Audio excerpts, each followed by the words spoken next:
Yo, what's up? Welcome back to another episode of The Source, and I don't want to jinx it, but we are smashing college football right now. I think we're like 10-2 in our bets right now, and a lot of them look good.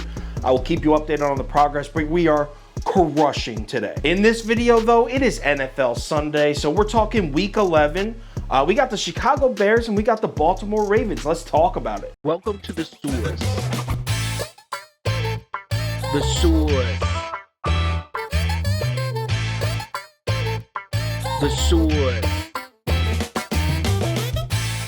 Hey, get the Source. All right, we got Baltimore on the road in Chicago here. The line is Bears plus 6.5, and the action is pretty even, slightly leaning towards Baltimore. 61% of the money on the Ravens. This is as of Tuesday morning. Yo, check this out though. So the money does not move much, right? Money stays pretty much the same, but the books continue to drop the line. Here we are on Saturday night. We're looking at Chicago plus 5 now, and here comes the Ravens money.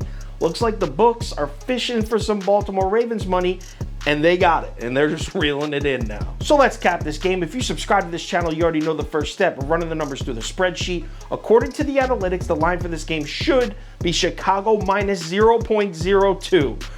Chicago minus 2/100ths of a point. So basically a pick 'em. So that's a 5-point lean on the Bears there, according to the numbers. All right, let's run through a quick breakdown. And obviously, we have the Baltimore Ravens coming off an embarrassing loss to the Miami Dolphins. We all remember it. It was on Thursday night. So they have 3 extra days rest. But Chicago's coming off a bye themselves, so they have a full 2 weeks rest. Both teams extremely well rested here. As always, when you're capping a Baltimore Ravens game, the first thing you got to look at is the opponent's rushing defense. And the Chicago Bears failed this test pretty miserably, actually. They're in the bottom half of the league in both opponents' yards per carry and total opponents' rushing yards. I think they're 19th and 24th in the NFL in those two categories. And the scariest part of that might be that it doesn't seem to be improving. Yeah, the Bears' offense seems to be getting some life, but that defensive front seven, they just keep getting beat week in and week out. Now for some good news, Bear fans. Having 2 weeks off to prepare for Lamar Jackson is just the best case scenario. The Baltimore runs such a different offense, right? It's so different than any of the other 31 NFL teams. And I know they're not allowed to practice with the new NFL rules. You can't practice on your bye week, but you can still watch film. You can still read through playbooks.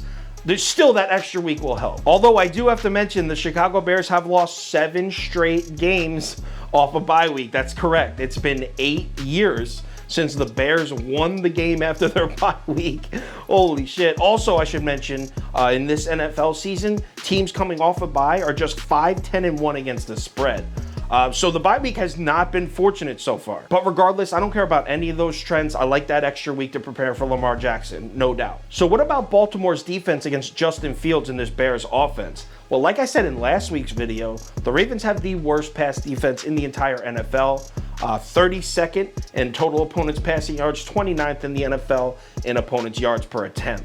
This team is really struggling to stop the pass game. The Miami Dolphins just threw for 290 yards on the Ravens defense, and Jacoby Brissett played 2.5 quarters in that game. That's just a perfect example. This team is really struggling to stop the pass. The Ravens do play great defense against the run, though, and that's really going to come in handy this week because that's the Bears' strength on offense. They run the ball 49.63% of their snaps, the highest rate of the NFL. The Bears run the ball more often than anyone in the NFL. They're in the top 5 in rushing yards as well. The thing is the Bears offense changing though, because 2 weeks ago, we're coming off a Bears game where Justin Fields threw for 291 yards, his career high. So maybe the Bears are going to be a little less reliant on the run and let Justin Fields open it up a little bit. All right, I've rambled enough. Let's get to who we're betting. I know there's a lot of numbers in the Ravens' favor, and I know everyone's going to be on the Ravens, but I'm staying sharp here.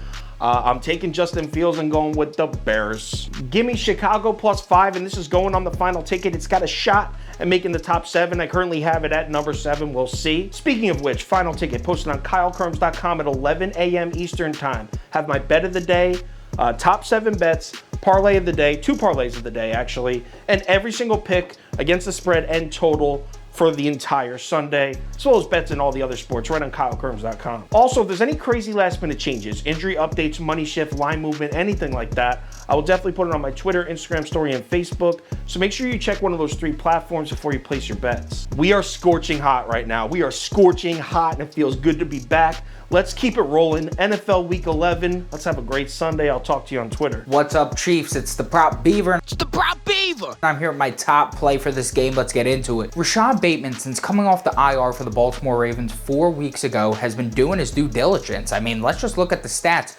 During these 4 weeks, he's averaging 60 yards and 4.5 catches a game, and he's proven he's a legitimate threat. In this matchup, they're going to have Jalen Johnson draping Marquise Brown all day, while Mark Andrews is going against a top 3 defense against the tight end position.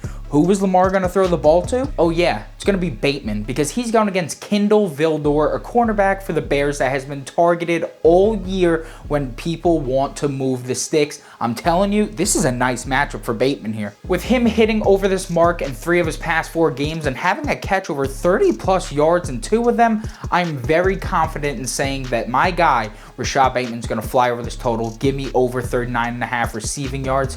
For the rest of my plays, make sure to check the Twitter. I'm going to be tweeting those out at 11 a.m.